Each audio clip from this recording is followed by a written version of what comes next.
আসসালামু আলাইকুম রহমতুল্লাহি ওবরাকাতুহ। প্রিয় দর্শক, আজকে আপনাদের শোনাব নামাজের ওয়াজিব সমূহ। 1. সূরা ফাতিহা পূর্ণ পড়া। বুখারী শরীফ হাদিস নম্বর 756।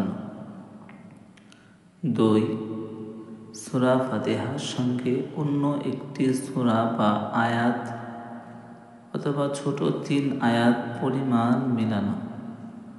বুখারী শরীফ হাদিস নম্বর 776, মুসলিম শরীফ হাদিস নম্বর 451।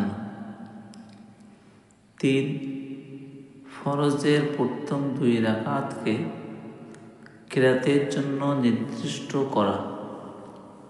বুখারী শরীফ হাদিস নম্বর 776, মুসলিম হাদিস শরীফ হাদিস নম্বর 451। 4. সূরা ফাতিহাকে অন্য সূরার আগে পড়া।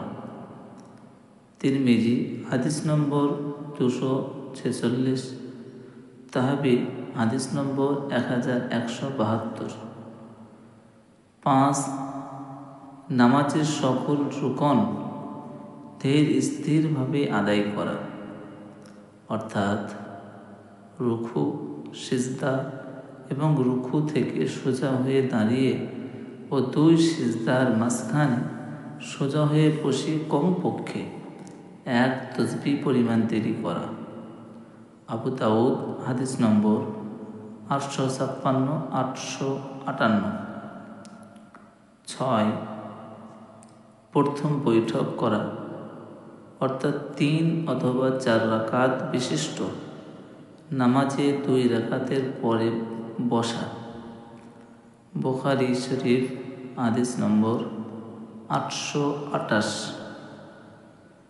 7. উভয় বৈঠকে আত্তাহিয়াতু পড়া। বুখারী শরীফ হাদিস নম্বর 830, 831, মুসলিম হাদিস নম্বর 402, 403। 8. প্রত্যেক রাকাতের ফরজ এবং ওয়াজিবগুলোর তারতিব বা সিরিয়াল ঠিক রাখা। তিরমিজি হাদিস নম্বর 302। 9. ফরজ ও ওয়াজিবগুলোকে স্ব স্থানে আদায় করা, যেমন দ্বিতীয় সিজদা প্রথম সিজদার সাথে করা, প্রথম বৈঠকে আত্তাহিয়াতু শেষ করে তৎক্ষণাৎ তৃতীয় রাকাতের জন্য দাঁড়িয়ে যাওয়া ইত্যাদি। বাদাইউস সানায়ে 14689। 10. বিতরের নামাজে তৃতীয় রাকাতে কিরাতের পর কোনো দোয়া পড়া। অবশ্য দোয়া কুনুত পড়লে ওয়াজিবের সাথে সুন্নত আদায় হয়ে যাবে। নাসাই শরীফ হাদিস নম্বর 1699, ইবনে মাজাহ হাদিস নম্বর 1182, তাহাবি হাদিস নম্বর 1455। 11. 2 ঈদের নামাজে অতিরিক্ত 6 তাকবীর বলা। আবু দাউদ হাদিস নম্বর 1153। 12. 2 ঈদের নামাজে দ্বিতীয় রাকাতে অতিরিক্ত 3 তাকবীর বলার পর রুকুর জন্য ভিন্নভাবে তাকবীর বলা।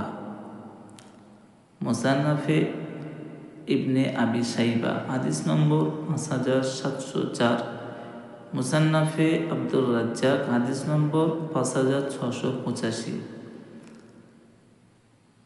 এই তাকবীরটি অন্যান্য নামাজের সুন্নত। 13 নম্বর, ইমামের জন্য জোহর, আসর এবং দিনের বেলায় সুন্নত ও নফল নামাজে কিরাত আস্তে পড়া এবং ফরজ, মাগরিব, এশা, জুমা, 2 ঈদ, তারাবি ও রমজান মাসের বেথের নামাজে কিরাত শব্দ করে পড়া।